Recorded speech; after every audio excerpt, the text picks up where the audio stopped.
Are young people happy? After reading this chapter, you will be able to describe the mix of emotions and attitudes adolescents have towards themselves and their lives, understand the factors that cause unhappiness as well as those that promote well-being, and buffer against adversity, evaluate the emotional opportunities and risks of adolescence. Introduction. The United Nations Convention on Rights of the Child obliges states to protect children from acts that would cause extreme unhappiness, such as violence, abuse, neglect, or cruel treatment. UN General Assembly, 1989. If governments assume that their purpose is to maximize happiness, this profoundly changes the way they view their citizens, health, particularly their mental health, the quality of the work lives, their family lives, and their communities. Halliwell, Patel, 2023. Along with life and liberty, the US Constitution regards the pursuit of happiness as a self-evident truth and an inalienable right of all people. Ask most parents what they want for their children, and to be happy is a common reply. But are young people happy? What concerns them? What factors can promote their well-being? The benefits of asking and listening. One obvious way to find out how young people feel is ask them and listen to what they say. While an obvious idea, is it not always the first option people think of?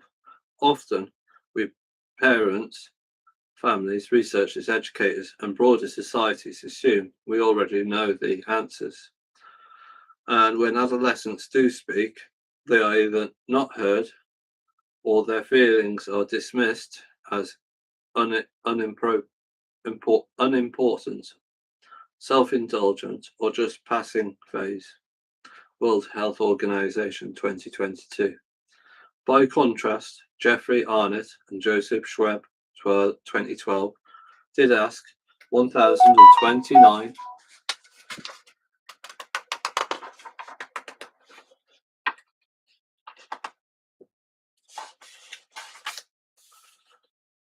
adolescents how they felt about themselves and their lives and recorded their responses.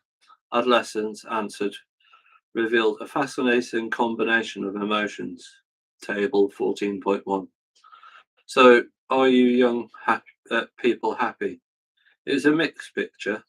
The vast majority felt that they had freedom and were satisfied, and that life was fun, exciting, and full of challenges.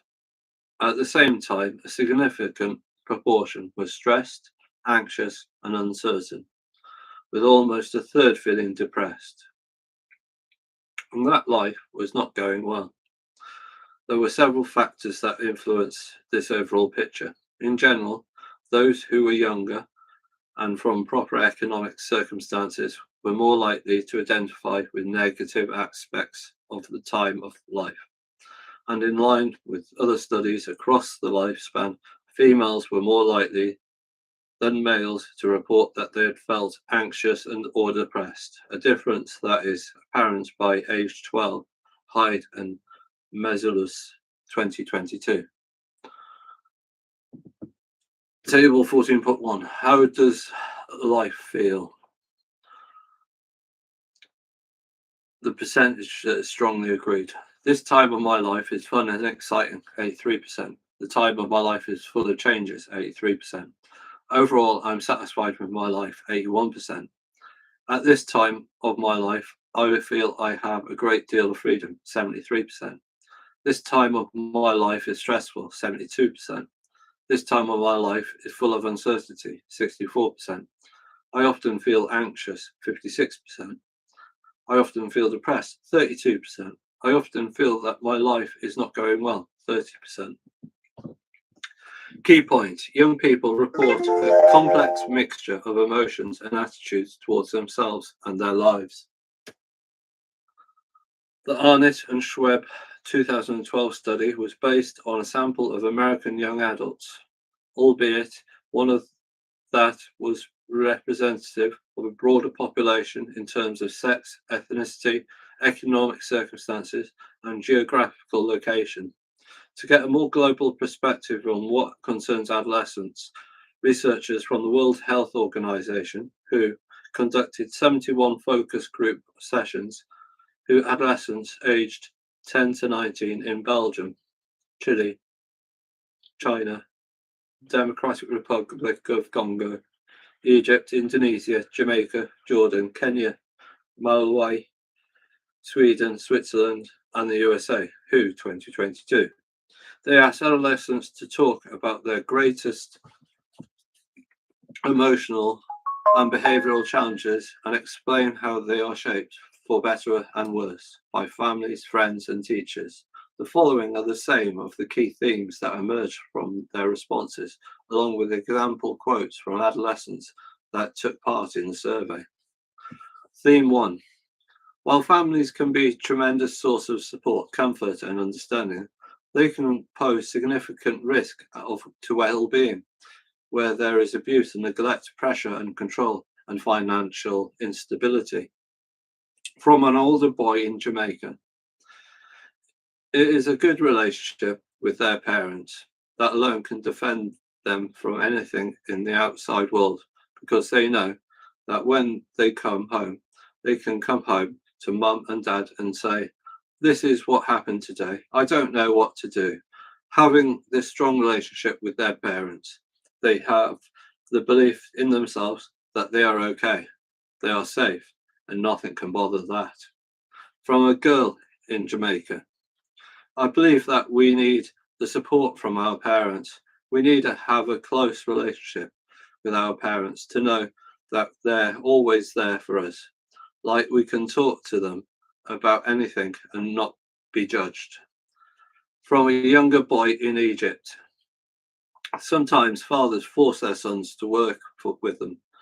And if their son failed to do that work, they shout at them and start to insult them.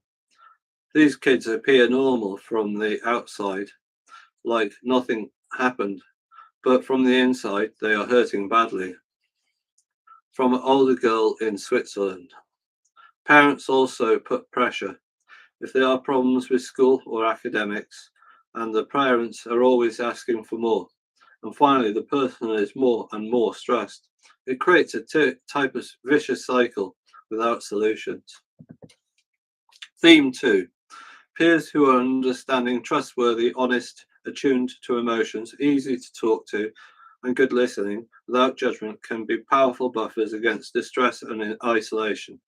At the same time, the importance of peer relationships to adolescents makes them especially vulnerable if their relationships go wrong.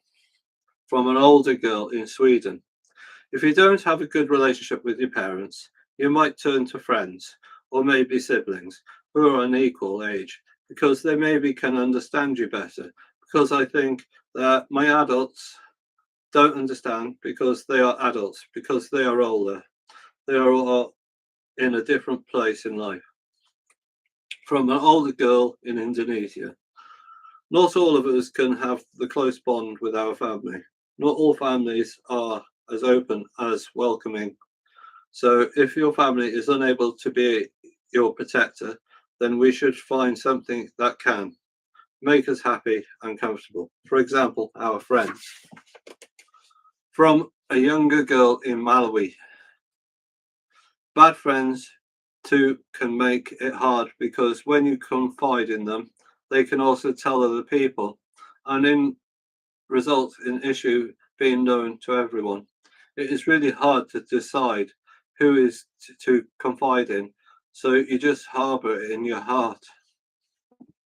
From an older girl in Switzerland, this is a huge pressure. Sometimes the first parties where there are alcohol and drugs. It is in the fashion in a way. If you do not want to use it, you are judged by others, and you tell yourself, yes, but I don't do it. I am going to be perceived as not being cool or open minded. You are kind of stuck. Theme 3. Despite the many benefits of school, including boosting self esteem, attending a place that fosters great awareness of the world, and an environment for spending time with friends, adolescents frequently mention the risks of high academic pressure and unsupportive and abusive teachers.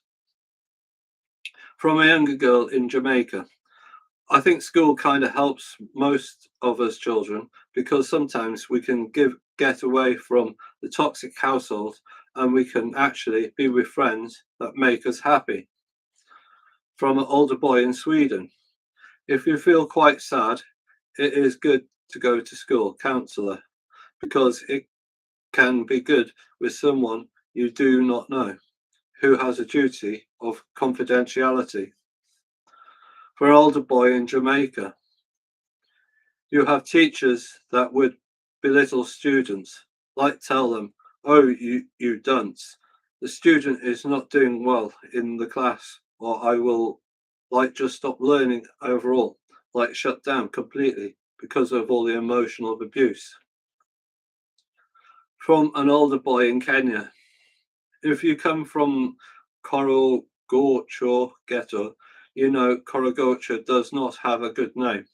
So when you are in school and the teachers look at you, they despise you. If he is giving you a bad example, he always be referring to you. That will make you feel very bad. These experiences show that, much like adolescence, overall happiness, what adolescents are concerned about, is also a mixed picture. Many of the conflicting emotions that adolescents express towards other people, groups, and institutions preempt the complex social world we recognize as adults. Families can be psychological haven if parents generally care about what is going on in teenagers' lives, are able to listen to them without judgment, and help them solve their problems. However, families also have the potential to be a destructive influence through uncaring attitudes, abuse, neglect, controlling behaviors, and financial instability. When friendships are working well, a strong social network can be a source of comfort and act as a protective buffer against stress. But when these relationships are unstable, they can expose adolescents to betrayals of trust, bullying, and pressure to engage in risky behaviors. At the best, learning environments are sources of support, inspiration, safety, and socialization, but at the worst, they can be sources of abuse and extreme academic pressure. Key point: family, peers, and schools can both protect and harm adolescents' emotional well-being depending on the individual circumstances. What helps well-being? Having listened to the concerns of adolescents, it is natural to want to understand those concerns a little deeper and wonder that what can be done to help improve their well-being. In chapter 1, we saw what the environment matters for emotional well-being, but that is matter more for some children than others. This is because some children are predisposed to be more sensitive to environmental differences, both good and bad. Another way to think about this is the different children in the same environment vary in their risk of developing emotional problems. If the environment is the same for children, then the variations in well-being can be pinned on conditions that surround them. It must be coming from somewhere else. One light candidate that explains proportion of adolescents' well-being is variations in their genetics.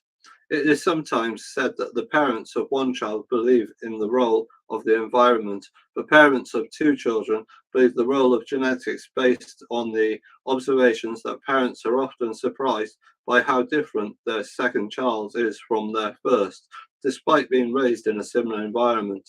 In chapter 13, we saw that all psychological traits show heritability, and mental health is no different. For example, depression typically has heritability rates of between 30 and 50%.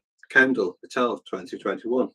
To remind ourselves of what that means, 30 to 50% of the difference between people in terms of depressive traits is explained by differences in their genes. Key point: adolescents' well-being is particularly heritable, but also known that no traits are completely heritable, and depression is no different in either. Its heritability doesn't get close to 100%. There is a range of environmental factors